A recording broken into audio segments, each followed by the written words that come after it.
ओम शांति। सवेरे सवेरे उठ,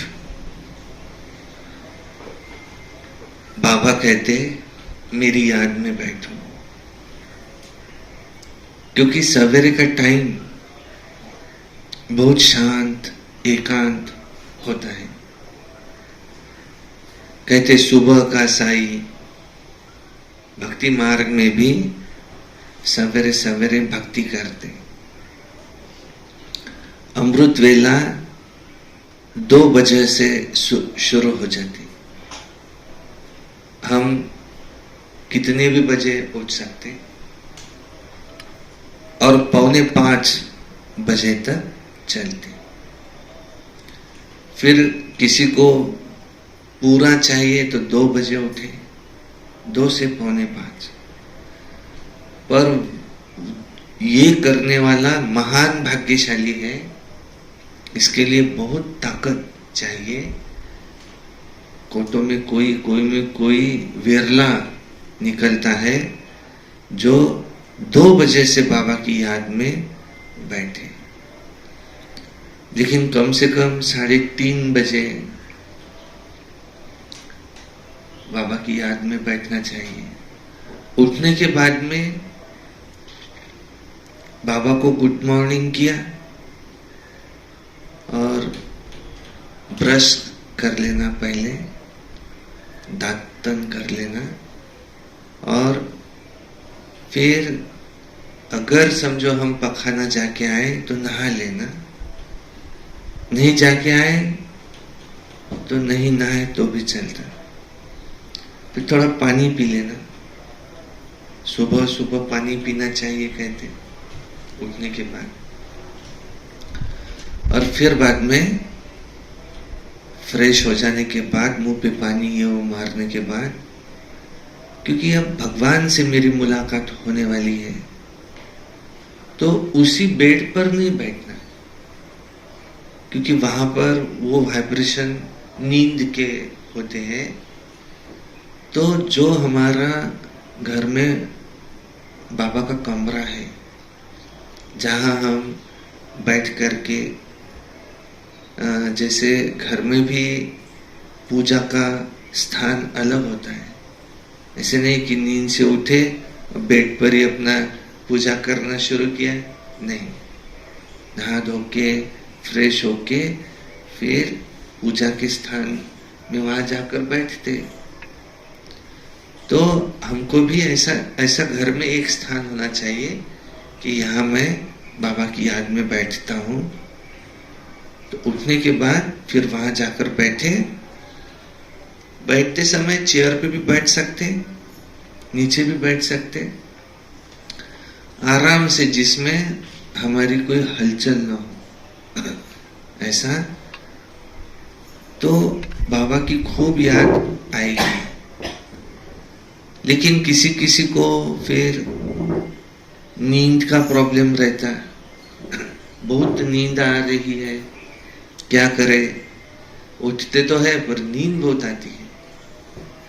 तो कहा जाता है कि कुछ दिन तक चलते फिरते याद करे, घर के कुछ काम ले ले, कोई अलमारी में किताबें यहाँ वहाँ है, थोड़ा अच्छे से रखना है, तो वो नींद का समय निकल जाए। और फिर बाबा को याद करे कर्म करते हुए। और कुछ दिन बाद फिर क्या होगा, आदत पड़ जाएंगी, तो फिर नींद नहीं आएगी। ऐसा हो जाता है कुछ दिन के बाद बिना अलार्म के उठ जाते हैं। अलार्म की कोई आवश्यकता नहीं। कोई के अनुभव है, बाबा ने खटिया हिला दी, बाबा ने उठाया उसको अनुभव होता है। किसी ने तो भी मेरी खटिया हिलाई, एकदम उठता है, कौन है, देखता है तो कोई नहीं। किसी को अनुभव होता है कोई दरवाजा बजा रहा है, उठ के देखा तो कोई नहीं, देखा तो 3:30 बज गई, अमृत वेला का लास्ट सेशन शुरू हो गया है, 3:30 से 4:45 का। तो 3:30 से पहले उठ जाना है। एक बार मुझे याद आता, मैं बैठा हूँ और बाहर खिड़की में से देख रहा हूँ, ब्रह्मा बाबा की 2 आंखें मुझे दिखाई दे रही है, और एकदम याद आया कि अरे मैं कब उठ के बैठा, कब खिड़की के बाहर देख रहा, याद ही नहीं। अरे मुझे तो 2 आंखें दिखाई दे रही थी ब्रह्मा बाबा की। तो फिर उठा, देखा 3:30 बज गई है, वो उठा, अमृत वेला किया। तो रात को अगर बाबा को गुड नाइट करके सोए तो ही सुबह हमको याद आएंगी। रात को हम ऐसे ही सो गए तो सुबह को उसको याद आएंगे नहीं। अमृत वेला का बेस ये रात से शुरू होता है। तो रात को सोने से पहले भी 15-20 मिनट आधी घंटा योग करके फिर सोए, बाबा मुझे सुबह आपने उठा देना। सोते समय कैसा सोना है? सिर कहाँ रखा है? तकिए पर नहीं, कहाँ रखा है? बाबा की गोद में। ब्रह्मा बाबा, उनमें शिव बाबा और उनके गोद में। जैसे शरीर के लिए क्या कहा जाता है? ये क्या है? मोटर, व्हीकल है। आत्मा इसमें ड्राइवर है, पहले ही हमारा लेसन है। तो समझो कहाँ बाहर घूम के आए, कार में, तो रात को कार में ही सो जाते क्या? नहीं, कार को कहाँ रखते? गैरेज में, पार्किंग में, और उससे उतरते बेडरूम में जाते, सोते। तो ये क्या है? कार। अब सारा दिन हम इस कार में घूम के आए, कार में ही सो जाएंगे क्या? नहीं। अब कार से अलग हो जाओ, परम धाम में जाओ, फिर बाबा को आह्वान करके सूक्ष्म वतन में बुलाओ, ब्रह्मा बाबा के तन में, और फिर ब्रह्मा बाबा की गोद में सो जाओ। तो बाबा हमको ऐसे लोरी सुना रहे हैं। अगर कोई कमरे में ऐसा है जो बहुत खर्राटे ले रहा है और हमको उसके खर्राटों की वजह से नींद नहीं आ रही, तो क्या सोचेंगे? ये खर्राटे नहीं है, बाबा मेरे लिए लोरी सुना रहा है, ऐसा सोचेंगे। तो वहां से ध्यान हट जाएगा और सो जाएंगे। तो ये है सोने की और उठने की विधि। और फिर सारा दिन भी 6 से 7 का समय डीप साइलेंस, 5 से 6 तो हमारी तैयारी हो गई। यहाँ आते तो जब तक मुरली शुरू नहीं होती आपको बाहर घूमना है क्या? नियम प्रमाण अगर देखें तो आप वहां दरवाजे के सामने राह देखते हुए खड़े हैं, कब आएंगे कब आएंगे, ऐसा है क्या? नहीं। आप अपनी जगह पर जाकर बैठो, डीप साइलेंस का अनुभव करो कि अब परमात्मा मुझे कुछ सुनाने के लिए आने वाले हैं, उसके लिए मुझे तैयार रहना है, मेंटालिटी बनानी है वो। तो बाबा की याद में रहो। दूसरा, जब तक मुरली शुरू नहीं होती तब तक कल की मुरली पढ़ना है क्या, या आज की मुरली पढ़ ली है तब तक ऐसा करना है क्या? नहीं, वो समय मुरली का नहीं है। कल के पॉइंट्स बुक खोल के कल के पॉइंट्स रिवाइज करना है क्या? नहीं। इससे क्या सिद्ध होता? इसका योग लगता नहीं है। मुरली के पहले नहीं लगता तो सारा दिन याद में रह सकता हूँ क्या? इससे ये सिद्ध होता। इसके विकर्म विनाश होंगे क्या? नहीं। उलट तो हमको अब समय मिला है योग का। बाबा क्या कहते? मुरली सुनने से तुम्हारे विकर्म विनाश होते नहीं, तुमको विशेष बैठ करके योग में बैठना है। हमारे 4 सब्जेक्ट है, हमको मुरली भी सुनना है, उसको कहा जाता ज्ञान। फिर हमको योग करना है, बाबा की याद, सिंपल भाषा में, तो दूसरा सब्जेक्ट है योग। फिर तीसरा है धारणा, दिव्य गुणों की धारणा। ऐसे नहीं पढ़ाई रोज पढ़ते और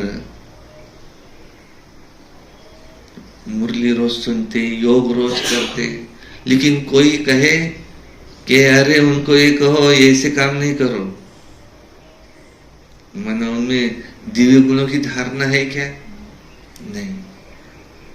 कोई कहते हैं अरे ये इनमें ये है अवगुण है, तो दैवी गुण किसको कहा जाता, इस पर चिंतन करके मैं देवता हूं, पुरुषों में उत्तम पुरुष बाबा ने मुझ में आश रखी है कि ये बनने वाला है उत्तम पुरुष, इसको मैं बनाने वाला हूं। और बाबा ने अगर हमको चुना, संडे के दिन बाबा ने क्या कहा, बनना किसको है? आखिर अभी कोई कैसा भी है मेरे सहित, लेकिन बनना किसको है? बाहर वाले आएंगे क्या? आखिरी संपूर्ण बनना किसको है? जो ये है उम्मीदवार, जिसमें बाबा ने उम्मीद रखी है, बनना हमको ही है। सिर्फ क्या है, थोड़ा हमको चेंजेस करते करते वो दैवी गुण लाने हैं।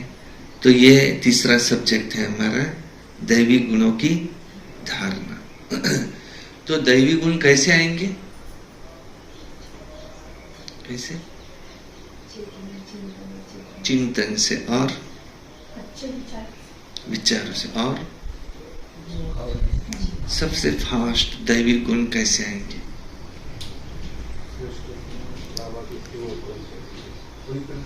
उत्तर है इसका स्वमान। एक सेकंड में सारे दैवी गुणों का आह्वान हो जाता स्वमान से। याद करो मैं कौन? मैं राजा हूं। किसी जन्म में मैं राजा था, ये याद करो। डबल ताजधारी राजा। राजा का चलना कैसा रहता?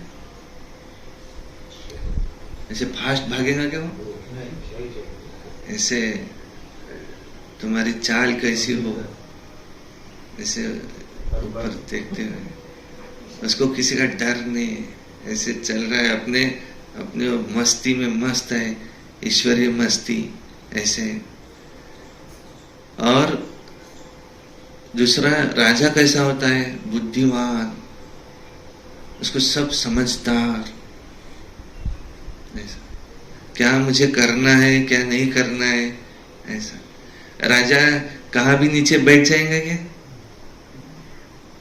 शिवाजी महाराज को वो कौन थे मुसलमान? अफजल खान? नहीं, उन्होंने तो उनको खत्म किया, शिवाजी महाराज ने उनको खत्म किया। औरंगजेब के दरबार में न्योता दिया और सीट नहीं दी, ऐसी सीट दी यहाँ बैठो, बैठे क्या हो? मैं भी राजा, तुम मुझे कहाँ बैठा रहे? चले गए वहां से, मैं यहाँ नहीं बैठूंगा। कुछ कुछ बातें, इसको अहंकार नहीं कहा जाता, लेकिन समान है, समान। बाबा मुझे रोज कहता है मेरे राजा बच्चे। राजा ऐसे एक पांव नीचे एक पांव ऊपर कुर्सी पे बैठा है, शोभेगा क्या? सब कहेंगे ये राजा किसको बना दिया, दोनों पांव ऊपर लेके बैठा है ऐसा करके सिंहासन पे, शोभेगा क्या? नहीं। ब्रह्मा बाबा का योग का फोटो है एक, ऐसे ऐसे ऐसे बाबा की याद में बैठे, तो उससे ये दिख रहा है, उसमें से फील हो रहा है कि कोई राजा बैठा है बहुत सारे लोग कहाँ खड़े हैं और राह देख रहे, किसी बात की, इसके पांव दुख रहे, फट से कहाँ भी बैठ गए। बैठ सकता है? अरे मैं कौन? राजा। इसको क्या कहा जाता है, पढ़ेंगे दादा?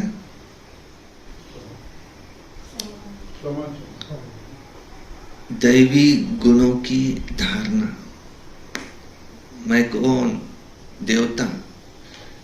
देवताओं में भी देवताओं का राजा, सत्युग का महाराजा कैसे होगा? सूरज भाई को देखना कैसे चलते, वहां से स्टेज तक आते ना, फील होता कि कोई नशे में, ऐसे वो रूहानी नशा, ईश्वरीय नशा, ऐसे चलते हुए जा रहे और जाकर के वहां ऊपर बैठे। तो ये आता है चिंतन से। और सोमान, उस समय ये याद करना मैं कौन, फिर ये याद करना यहां अगर मैं रहूं तो मेरी जगह ब्रह्मा बाबा अगर रहे तो वो क्या करेंगे, ये भी सोच सकते हैं।